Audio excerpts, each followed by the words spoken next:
Hi, it's Doug and Wolf from Arizona Sports 620, and we have a new opportunity for all of us, and that is to fight against prostate cancer. So what we're going to do about it is we're going to stage Cornhole Cup this year and have the money raised to help benefit the fight against prostate cancer. Yeah, prostate cancer is the most common form of cancer in men, and yet nobody wants to talk about it. No problem for Wayne Tormala to talk about it. Wayne comes to us today. He is the Bureau Chief of the Arizona Department of Health Services. And he's going to be one that's going to be open and talk about his story.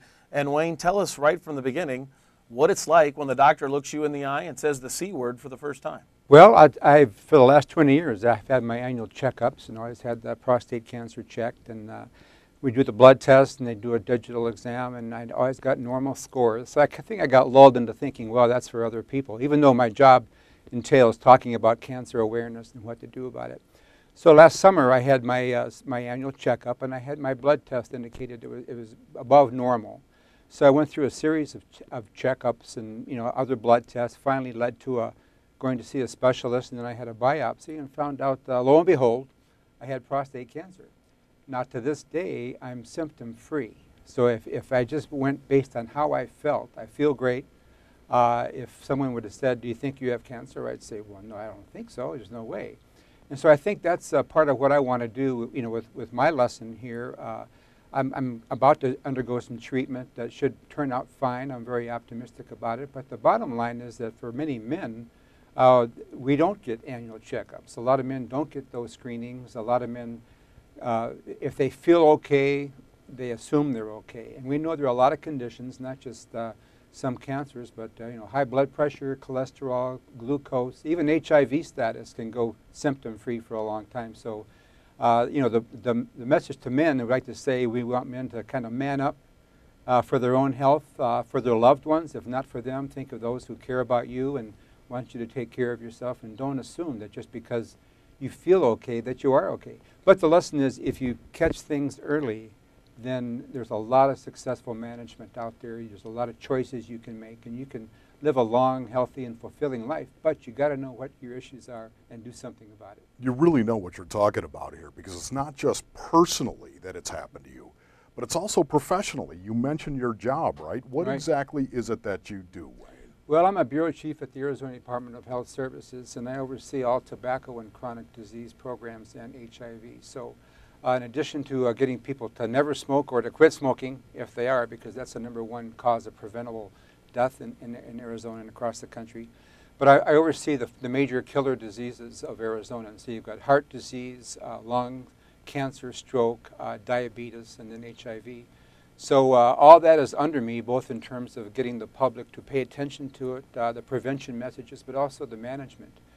So the irony here, of course, is now I have this. I like to joke that I have this newfound credibility because I'm walking the talk. Right.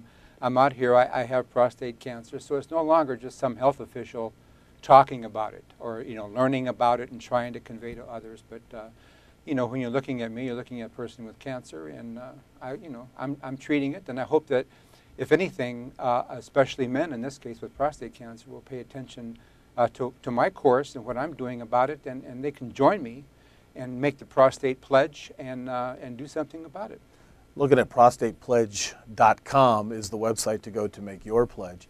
Wayne, you just mentioned a second ago how the fact that you were able to have it diagnosed early is a huge benefit. Why? What is the gap between, unfortunately, finding out without a screening that you might have prostate cancer and the jump on treatment you get when you get it early detected and have a screening? Well, it varies. There's actually a lot of controversy around prostate cancer because a lot of times prostate cancer can be very slow-moving. Once you get a biopsy and you test positive for prostate cancer, then you get a second score they call a Gleason score, which estimates the rapidity of movement of your cancer. It can be from 2, which is very slow, to a 10, which is considered very fast.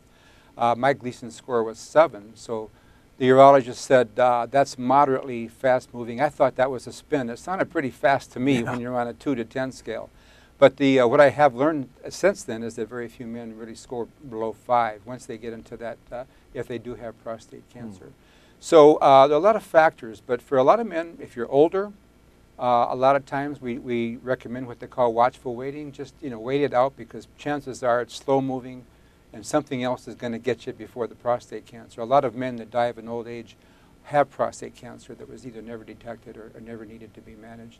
But if it's fast moving, or if you're a younger man, maybe in your 40s, 50s or so, then it might be that you want to really be more aggressive in treating it, because you have a lot of years ahead of you.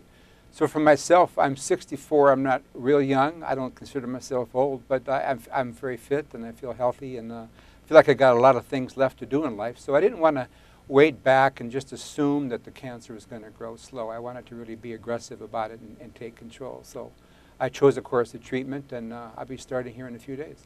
And prostatepledge.com, that's prostatepledge.com. It's a new campaign to motivate men to actually get their prostate screening, to be proactive about that. And you're going to be heavily involved in that. Tell the folks what you're going to be doing. Right. If you can go to prostatepledge.com, then I'm going to be blogging on there. So the first blog is right after this show. We're going to go live, and with the blog, I'm going to give a first blog. And what we really want to do is increase the sort of public discourse among men. And not just men, it could be the women and other people in their lives, So it's really a matter of, step up to the plate and hit the ball out of the park in terms of really getting that test. So I'm going to be talking about my treatment, how I'm feeling, physically, emotionally, spiritually, at every level. If I have any ups and downs, I'm confident that I'll go through it quite well.